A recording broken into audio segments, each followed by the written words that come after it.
uma das substâncias que ficam elevadas no paciente com doença renal crônica é a ureia. E ela é extremamente tóxica para os nervos, para o sistema neurológico central. Então, o paciente, quando ele está mal compensado do ponto de vista renal, principalmente de forma muito aguda, ele vai ter muitas manifestações neurológicas. E aí, a gente estava falando agora sobre uma coisa que é muito importante para mim, que é justamente a qualidade de vida e o impacto que a dor crônica pode causar na qualidade de vida desse paciente que já tem outras comorbidades, inclusive a doença renal crônica é uma delas. A gente percebe que o paciente, sobretudo doente renal crônico, ele tem tantas tarefas médicas, compromissos relevantes, as sessões de diálise em si, que eles minimizam muito a dor, né? Mesmo aqueles que queixam, eles queixam de forma muito tardia ou eles queixam quando a dor se torna muito intensa.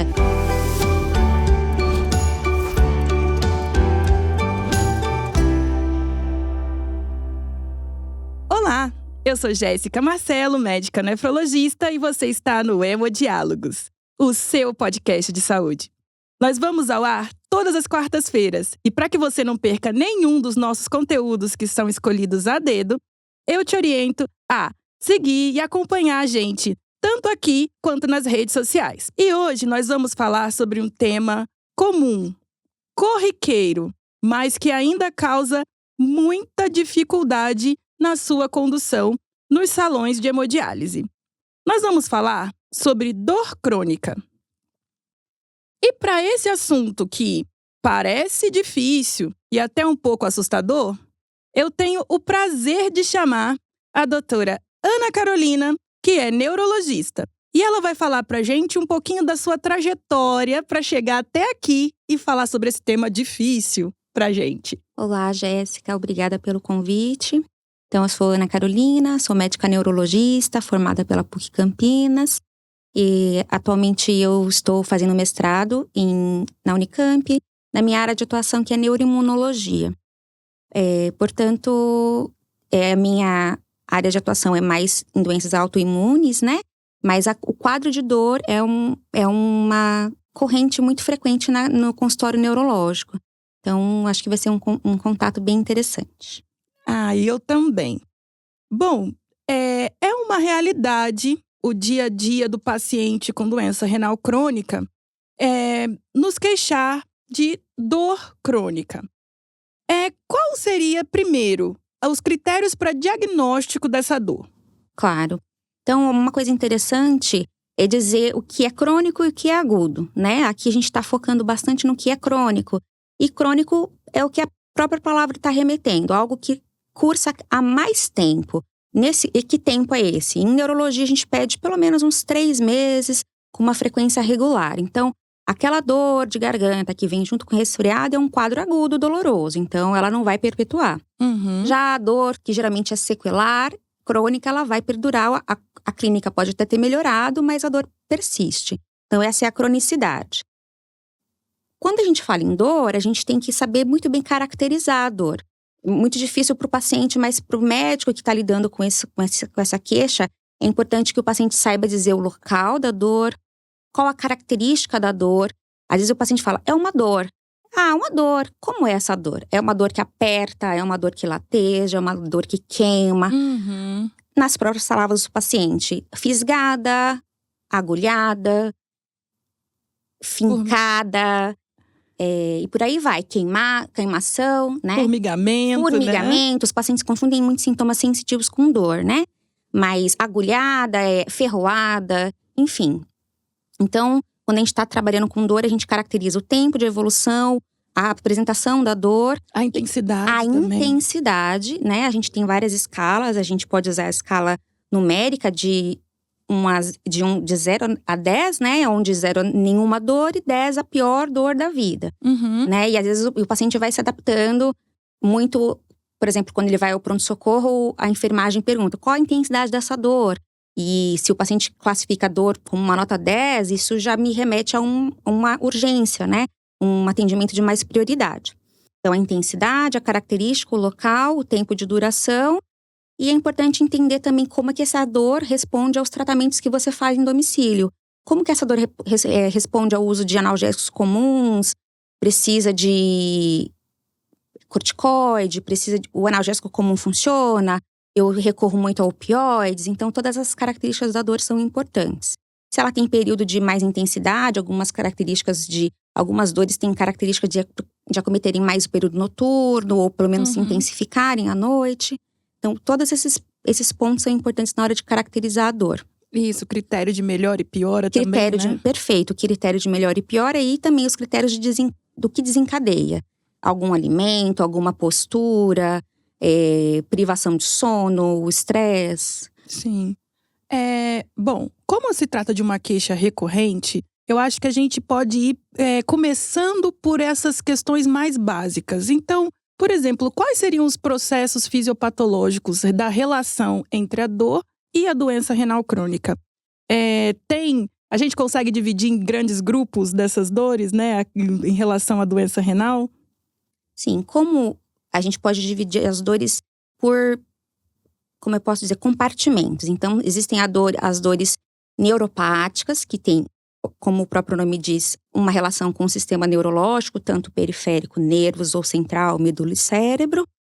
As dores osteoarticulares, osteomusculares, que tem a ver com articulações, ossos, tendões, ligamentos e músculo.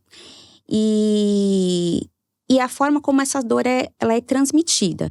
De modo geral, nós temos a percepção do ambiente doloroso, o que é incômodo.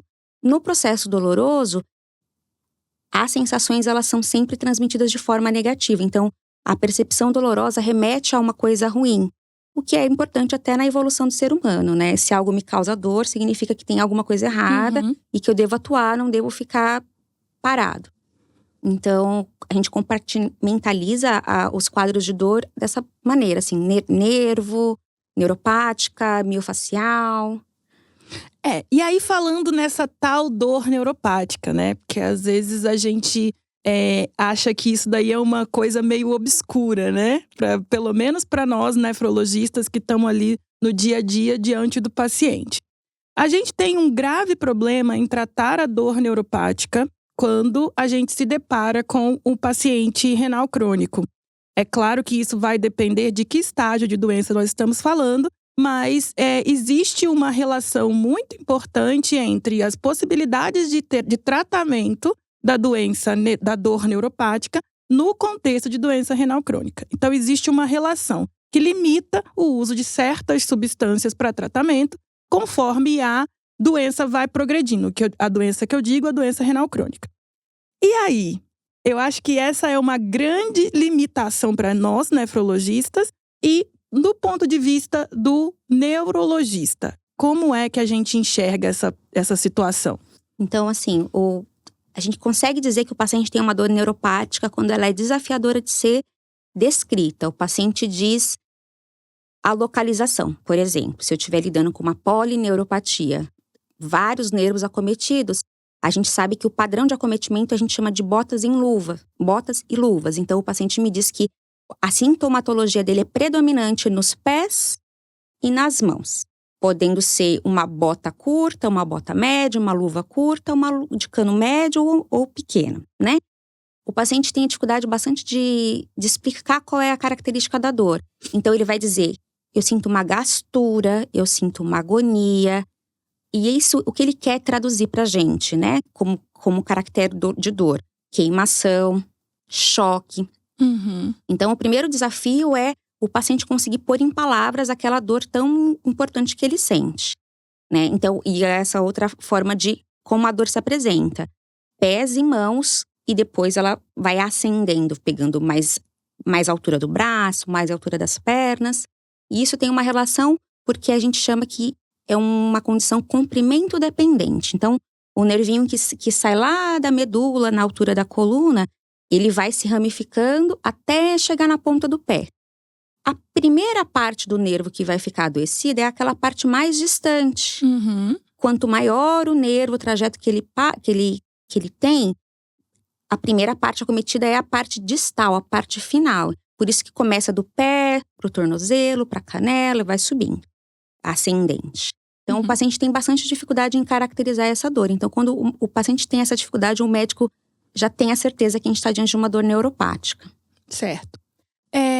Qual seria a principal causa de dor no ambiente de doença renal crônica? Então, a gente tem, como eu mencionei, de compartimentos, as dores de nervo, né, de sistema nervoso periférico, e as dores ósseas, né, o que cabe à minha parte neurológica. Então, muitas vezes o paciente que tem a doença renal crônica, a gente vai precisar entender o que levou ele a ter a doença renal crônica. A gente sabe que uma causa muito prevalente de doença renal crônica é a diabetes. A diabetes, por si só, não precisa de ter também a doença renal crônica em estágios mais avançados. Por si só, aquela glicemia, aquela glicose elevada no sangue, ela tem um comportamento extremamente tóxico para os nervos. Então, é através da glicose em excesso, na corrente sanguínea, que eu vou ter uma toxicidade para os nervos e eles passam a adoecer de forma progressiva. Só um minutinho, eu queria lembrar a nossa audiência que nós também temos um episódio muito interessante sobre a diabetes e a relação com a saúde renal. É só seguir aqui na nossa timeline, gente. Então, a dor neuropática, no caso do doente renal crônico, muitas vezes está associada à diabetes, né? E as outras causas. As outras causas de dor como um todo. Uhum. Tá, então as dores ósseas, né? Por conta, como você já mencionou em outros episódios, a doença óssea do paciente renal crônico também é uma fonte de dor. Por quê? Porque o osso, ele tem uma parte bem externa, que é chamada periósteo, que embora seja um termo técnico, é a capinha do osso. E essa capinha do osso tem receptor de dor. Então, se o osso muito está sensível. adoecido, ele vai manifestar em dor. Então, é uma dor também muito significativa e esse é o mecanismo. O periósteo, que é a parte mais inervada, assim dizer, com mais receptores de sensibilidade e de dor do osso. Uhum. É muito frequente no nosso cotidiano do consultório de tratamento conservador, o paciente já ser admitido com quadro de dor crônica. Como você falou, assim, uma das causas mais frequentes da nossa dor no dia a dia do paciente em hemodiálise é a neuropatia pelo diabetes. Mas a gente também tem outras causas que estão relacionadas à piora da função renal, que também podem culminar com dor crônica. E aí, quais seriam essas que você tem no seu dia a dia? Eu vejo que você trata com doenças autoimunes, então eu acho que talvez esse lado também seja uma questão, né? Sim. A própria condição metabólica, assim, sanguínea que a doença renal crônica causa, que é o aumento das escórias, como a gente fala de forma mais técnica, todas essas escórias, essas substâncias que deveriam ter sido eliminadas e não foram por conta que a função renal não é suficiente, elas têm um comportamento tóxico para o nervo, assim como eu mencionei a própria glicose em excesso. Então, uma das substâncias que ficam elevadas no paciente com doença renal crônica é a ureia, e ela é extremamente tóxica para os nervos, para o sistema neurológico central. Então, o paciente, quando ele está mal compensado do ponto de vista renal, principalmente de forma muito aguda, ele vai ter muitas manifestações neurológicas, tanto do ponto de vista de periféricos nervos, quanto de vista central. Então, é um paciente que pode ficar bastante confuso, desorientado, oscilando o nível de consciência, ou muito sonolento, ou muito agitado, agressivo, como eu mencionei. Então, são essas substâncias que estão não sendo eliminadas que têm um comportamento tóxico para a parte neurológica. Uhum. É muito frequente também a gente ter causa de doença renal, por exemplo, reumatológica. Então, paciente lúpico, paciente que tenha outras doenças reumatológicas que causam dor. E isso, apesar de haver uma piora da função renal, não é necessariamente a piora da função renal que causa dor neste contexto. A forma de abordar essa dor que tem outra causa seria diferente se comparado com a doença, com a dor que é em função da decorrência da progressão de doença? Sim e não, porque tudo em dor é compartimento. Então, se a dor é neuropática, independente se ela veio por conta da neuropatia pela doença sistêmica ou se ela veio da doença renal, a manifestação vai ser dor em queimação, botas e luva, que vai ascendendo. Então, o tratamento acaba que ele é focado muito para o padrão de dor e não necessariamente para a causa, o mecanismo central que levou àquela dor. Então, a gente, no consultório de clínica de dor, a gente fala a dor é o grande elemento. Independente de qual foi a causa, se o paciente tem dor crônica, a gente vai caracterizar essa dor, compartimentalizá-la para escolher a terapêutica. Certo. A gente falou um pouquinho antes sobre a toxina urêmica agindo no sistema nervoso central e no sistema nervoso periférico. Acho que vale a pena a gente separar a síndrome, que é causada por essa lesão, por esse comprometimento do sistema nervoso central, e do que é causado no sistema nervoso periférico, para deixar bem claro para a nossa audiência. Sim. A manifestação central, ela tende a ser um pouco mais dramática, porque ela cursa de forma um pouco mais rápida e não está relacionada à dor, necessariamente. Então, o paciente oscila o nível de consciência, oscila questões comportamentais, então ele pode entrar no que nós chamamos de forma técnica de delirium, né? Que é uma oscilação do nível de consciência e comportamento. Então, o paciente que está internado por uma descompensação da parte renal, portanto, com a ureia muito elevada, ele inicialmente estava acordado, conversando, tranquilo, e ele passa a ficar mais sonolento, confuso, desorientado, não respeitando as regras do internamento. Então, a gente começa a perceber que o paciente tem uma alteração comportamental. Nesse contexto de doença renal crônica, a primeira possibilidade, antes de pensar que ele está tendo um AVC, qualquer outra urgência neurológica, pensar na encefalopatia urêmica. E, do ponto de vista periférico, o paciente vai se apresentar com sintomas de nervo. E nervo sempre conduz sensibilidade e motricidade. Então, o paciente vai passar a ter uma fraqueza que ele não tinha, um formigamento, uma sensação de dormência que ele não tinha antes, de forma transitória e muitas vezes acompanhada da dor. Sim. Aguda. É sempre importante ressaltar que esse quadro que é dramático, né, encefalopatia urêmica, em geral pode estar relacionado, por exemplo, ao diagnóstico da doença renal crônica. Então, às vezes, o paciente não sabia ter doença renal crônica, tá? Ou não sabia ter nenhuma doença renal, porque às vezes pode ser também em função de uma doença aguda. Então, é uma súbita mudança do comportamento, né? Que pode, nesse íntere, a gente descobrir que a pessoa tinha doença renal crônica ou aguda, mas que tinha doença renal e que a gente às vezes nem sabia. Então, a encefalopatia urêmica é muito importante que a gente saiba e conheça essa síndrome, domine esse diagnóstico, porque às vezes pode ser a partir desse diagnóstico que a gente faz o diagnóstico de doença renal. Fora que a gente tem que pensar que a doença periférica também ela é em função de um aumento de escória sustentado. Ou seja, dura mais tempo até a gente observar esse diagnóstico, né? E quando a gente fala de encefalopatia urêmica, pode ser, por exemplo, o trigger, pode ser o momento, o evento de start da doença renal crônica. Então, normalmente uma é mais rápida e a outra demora algum tempo a mais para a gente conseguir fechar esse diagnóstico. Bom, talvez seja uma hora boa para a gente falar sobre a tal da síndrome das pernas inquietas. E aí, como abordar, como diagnosticar? A gente tem alguma coisa assim que bate martelo para dizer que é síndrome das pernas inquietas sim ou não? Fala pra gente um pouquinho sobre isso. Tá. A síndrome das pernas inquietas ela é um jargão muitas vezes usado de forma inapropriada e algumas dessas vezes a gente está realmente diante da síndrome. A síndrome, ela é descrita pelo paciente como uma inquietação, uma angústia, uma incapacidade de ficar parado, uma necessidade de movimentar, de esfregar, de andar as pernas. E tem uma curiosidade dela se intensificar essa inquietação, essa angústia nas pernas no período noturno. Então, ele pode ter a qualquer momento, mas o período noturno é extremamente crítico para o paciente que tem sintomas de pernas inquietas.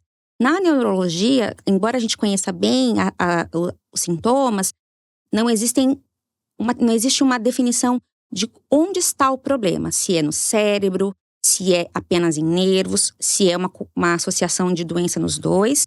Então, por exemplo, o paciente vai me contar que tem angústia nas pernas, necessidade de se movimentar para aliviar um desconforto, uma inquietação que ele sente. Mas eu vou fazer um exame que vai analisar a saúde dos nervos, eu posso ter esse exame normal. Eu vou fazer um exame de ressonância e o cérebro está preservado. Então, não existe um marcador que não seja o que o próprio paciente conta para eu, como você disse, bater o martelo no diagnóstico.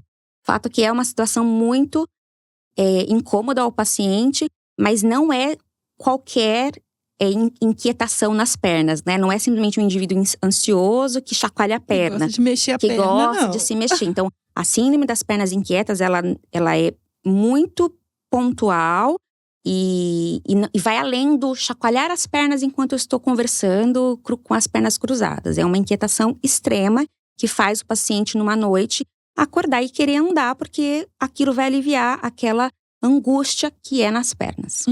Bom, nós falamos de alguns desafios, por exemplo, para o tratamento da dor crônica no paciente com doença renal crônica. Eu acho que um dos grandes desafios é o escalonamento de medicação quando a gente passa do analgésico menor para analgésicos maiores ou para, inclusive, outras medicações que ultrapassam a barreira hematocefálica. Então, que a gente, em algumas situações, precisa utilizar anticonvulsivantes, às vezes alguns antidepressivos. E, assim, o paciente não entendendo toda essa dinâmica de tratamento, ele começa a falar assim, mas eu não tenho isso, eu não tenho convulsão, eu não tenho depressão, por que a doutora está passando essa medicação aí para tratar o que se eu não tenho isso que o remédio trata? Explica pra gente. Perfeito. A dor, como um conceito, não é cabível você localizar. Embora você saiba que o joelho quebrado é ali a fonte da dor. Mas a dor, ela tem uma série de reações químicas, ela vai causar uma série de liberações de substâncias inflamatórias, substâncias que têm uma ação que faz uma conversa entre as células cerebrais, que a gente chama de neurotransmissores.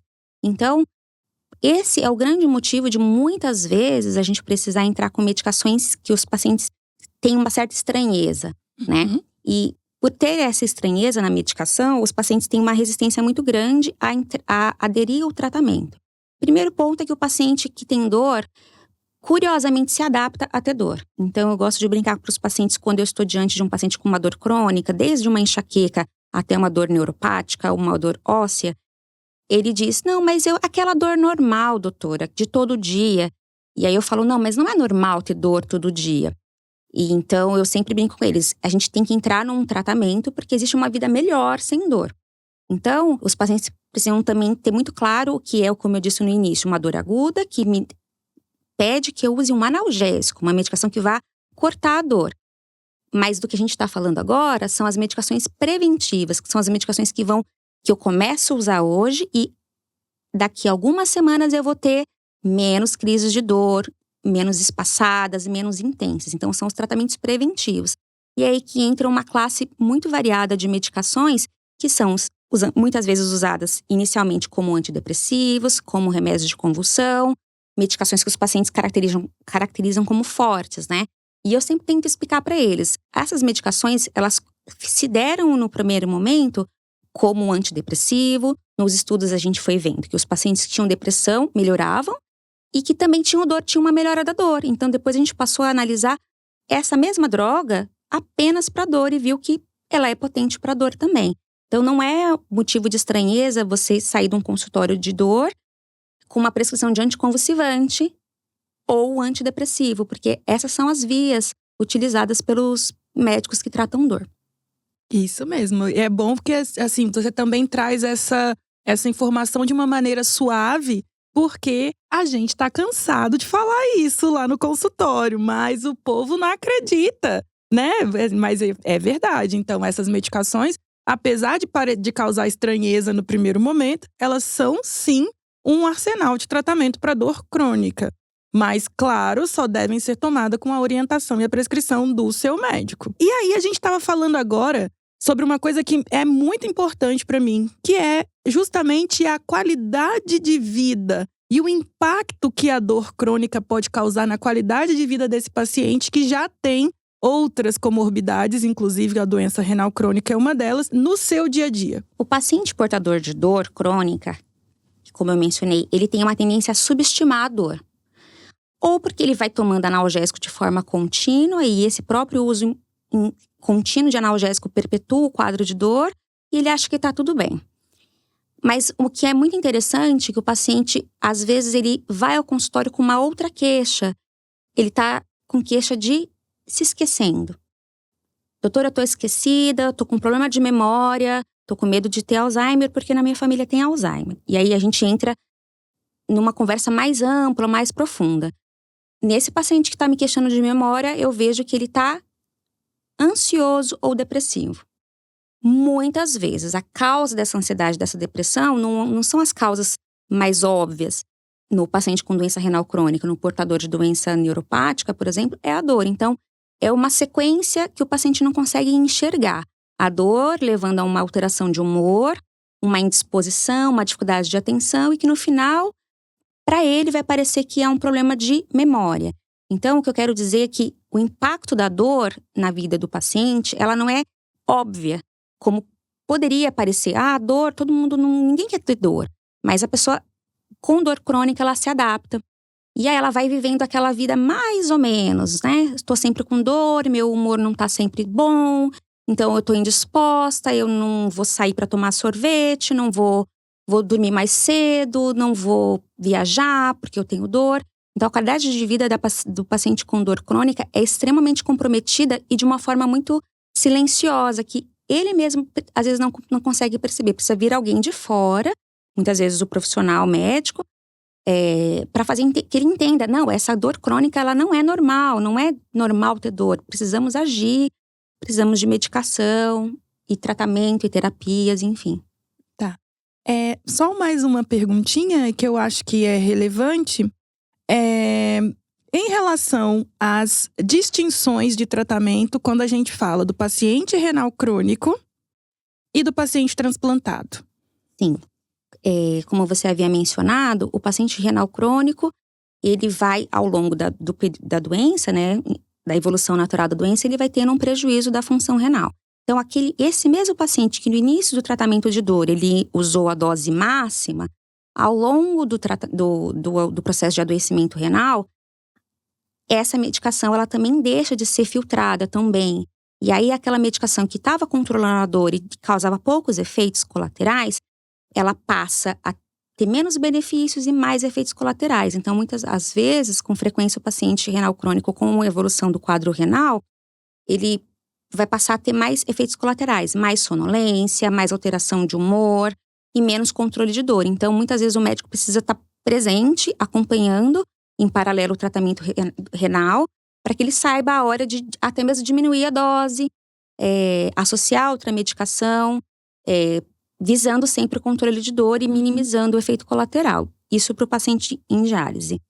Para o paciente transplantado, a gente tem que entender que a grande preocupação é a preservação do órgão que ele recebeu. Então, se eu tivesse que pôr numa balança, preservar o órgão recebido ou tratar a dor, parece cruel, mas eu preciso pôr o órgão recebido em destaque. Então, a medicação que preserva esse órgão, ela tem que estar ali. E a medicação de dor que se adeque. Então, eu aumento, eu troco, eu diminuo, eu busco não interar do ponto de vista químico, tudo para preservar o tratamento daquele órgão recebido. Então, a gente fica num cenário mais passivo, né? Eu preciso saber o que ele tem que usar para eu não pôr uma medicação que vá brigar quimicamente, diminuir a ação da medicação anterior. Imunossupressor.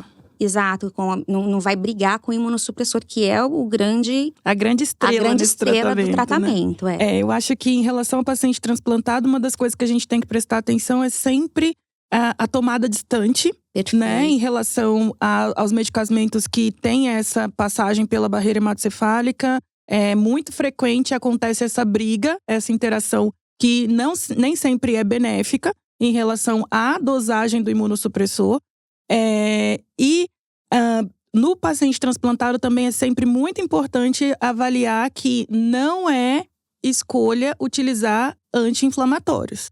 Então, e toda vez que for prescrito por qualquer outra especialidade, que precisa ser diretamente contactada a equipe de transplante e passar para o seu médico que está conduzindo o caso, que foi prescrita essa medicação, que não tomou e etc. Também porque é uma iniciativa também de proteger a função desse órgão transplantado. Bom, agora nós vamos para uma parte que eu particularmente adoro, que é as perguntas do nosso público, a nossa audiência que manda para nós perguntas do dia a dia, tá bom? E, inclusive, se você quiser participar desse quadro, se quiser também fazer perguntas, fica à vontade para colocar aqui nos nossos comentários ou também para colocar no @nefrostar. Nós estamos ansiosos em receber a sua pergunta também. Primeira pergunta: a doença renal causa dor nas costas ou dores no corpo? E aí, doutora Ana? Sim, como havíamos mencionado, pelos compartimentos que a doença renal crônica em si vão acometer, ou até mesmo pelos compartimentos acometidos pela doença que levou à doença renal crônica. Então, a diabetes que levou à neuropatia e também a doença renal crônica. Então, acaba que o paciente renal crônico, ele está muito endereçado a ter dor, tanto pela doença quanto pela causa da doença renal. Respondido, hein, gente? Segunda pergunta é: a dor crônica é um sintoma comum na insuficiência renal? Sim, como mencionamos. Então, mas a gente percebe que o paciente, sobretudo doente renal crônico, ele tem tantas tarefas médicas, compromissos relevantes, as sessões de diálise em si, que eles minimizam muito a dor, né? Mesmo aqueles que queixam, eles queixam de forma muito tardia ou eles queixam quando a dor se torna muito intensa. E aí, muitas vezes, ele está fazendo uso diário de analgésicos, inadvertidamente uso de anti-inflamatórios, a minoria, né? Porque eles muitas vezes estão bem orientados. Mas o paciente com doença renal crônica sofre muito mais de dor. A gente também tem que levar em consideração que também tem outros mecanismos, tá? E que a gente também não pode colocar tudo na conta da insuficiência renal. Exato. Porque às vezes o paciente tá com um quadro de insuficiência renal muito precoce, com estágio de doença que ainda não é um estágio, por exemplo, dialítico, e ele queixa de um quadro de dor crônica que a gente às vezes minimiza, coloca tudo na conta da doença renal. E às vezes pode, por exemplo, ser uma causa, inclusive, né? De uma das causas que está levando a todo esse processo.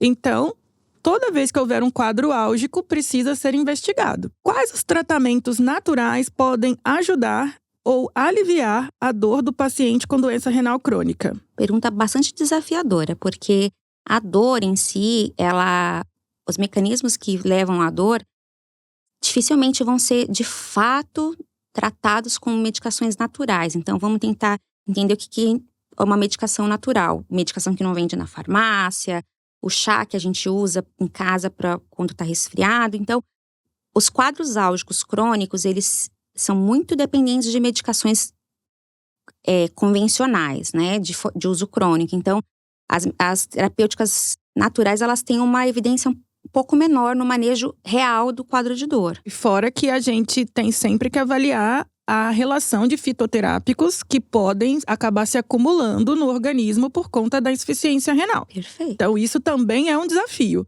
né? Então, mesmo que seja um fitoterápico, nada deve ser utilizado pelo paciente que tem doença renal crônica sem que o médico que o acompanha saiba. Perfeito. Então, tudo precisa ser feito, inclusive quando a gente tem esses desafios que a gente acaba conduzindo em dupla, né? Uhum. Tanto o nefrologista quanto o neurologista. Aliás, nossas especialidades têm nomes parecidos, então os pacientes frequentemente as confundem. Mas quando a gente tem essa situação que é um desafio para ambas as partes, todos os dois médicos têm que estar cientes, Sim. tanto da mudança que acontece a partir da medicação do lado de lá, quanto a mudança que acontece da função a partir do meu lado. Sim. Então, é um tratamento que depende de muitas pessoas trabalhando juntas, né? Baseado nessa pergunta última, que eu acho que é super relevante, tem uma questão que tem sido cada vez mais frequente, quase que efervescente dentro dos tratamentos de dor crônica, que é os derivados da cannabis como opção terapêutica. E o que você tem a falar pra gente sobre isso, doutora Ana? E também eu queria que você deixasse claro qual que é a sua especialidade para poder falar também sobre esse tema, que é um tema um tanto quanto polêmico, né? E que eu acho que é importante a gente trazer pessoas que estejam realmente validadas para trazer mais informações acerca disso. A cannabis, a gente precisa falar sempre, essa palavra tem que vir sempre junto com o termo medicinal. Nós estamos falando apenas de óleo, do uso medicinal, do uso como tratamento de alguma doença, alguma condição, aqui no caso a dor. Estamos falando dos óleos, que podem vir a ser inalados ou ingeridos, enfim, por via oral. É importante entender que os derivados de canabinoides, eles são sintomáticos. Então, o paciente que tem dor crônica, ao usar o cannabis, o óleo de cannabis, ele está tratando a dor, assim como ele estaria tratando com uma outra medicação convencional. Ele não está mudando o mecanismo da doença renal, ele não está regenerando o nervo adoecido, o osso adoecido. Então, ele está de forma muito potente, de forma científica mesmo, tratando o quadro de dor. Esse tema é um tema muito importante, tanto que, como neurologista, a gente tem muita demanda do uso de óleo de cannabis na epilepsia, nos próprios quadros de dor, nos quadros demenciais, no quadro da esclerose múltipla, a espasticidade e dor, né? Então, esse tema é muito importante, muito caro. Então, eu busquei uma certificação, fui estudar a fundo todo o sistema endocannabinoide e o uso medicinal do cannabis. Então, a primeira coisa que ficou muito claro, o recreativo não trata a doença e o uso medicinal não trata, não reverte, não cura uma doença e sim trata, maneja o sintoma, no caso daqui da nossa conversa dor. Sim. E são bastante potentes, mas é importante que você tenha uma boa anamnese, que é a nossa entrevista médica. O paciente pode ter tido contato com substâncias de canabinoide previamente, não ter sido boa experiência, então isso é importante a gente saber em consulta, titular a dose, a resposta de cada indivíduo pode vir a ser diferente, então é um tratamento muito individualizado e tem que ser levado muito a sério. Sim. A gente também tem que ter bastante certeza de onde está sendo, né, produzido esse derivado. E é claro, apesar de ser um fitoterápico, apesar de ser mas é uma medicação que precisa ser prescrita. Então, também não é uma coisa assim, mas é só uma planta. Não. É uma coisa que tem muita ciência por trás. Existem dados que estão sendo levantados acerca dessas doenças que você já citou. Já existem dados comprobatórios da sua função.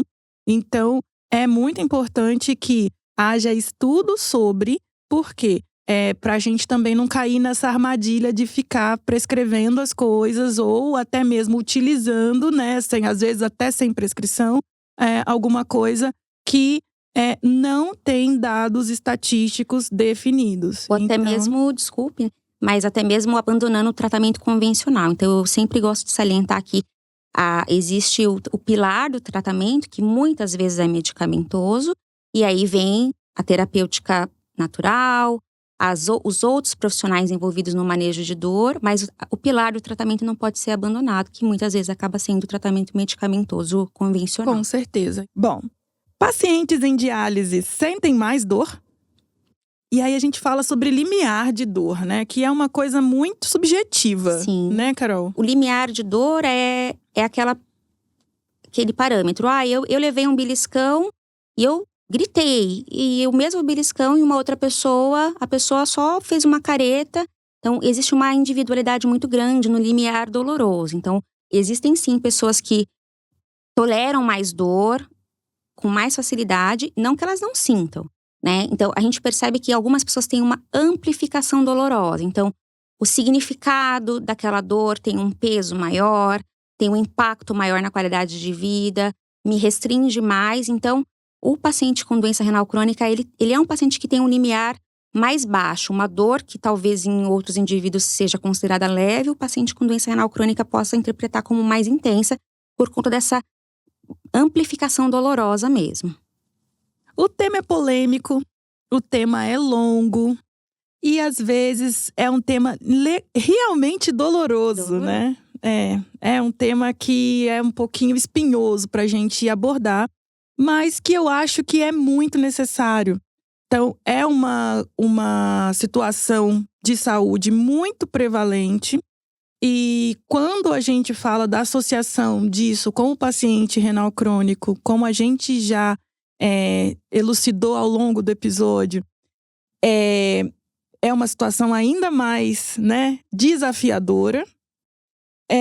Mas você, de forma brilhante, trouxe isso de uma maneira leve. E eu agradeço muito por esse momento, por essa possibilidade de dividir esses conhecimentos, que são muitos, tá? Com você. A neurologia é uma área que eu tenho um especial carinho. Não sou uma grande conhecedora, mas gosto sempre de estar próxima, que eu vejo que temos muitos desafios em comum, né? Bom, mediante tudo isso, eu queria te agradecer enormemente a sua presença, doutora Ana Carolina.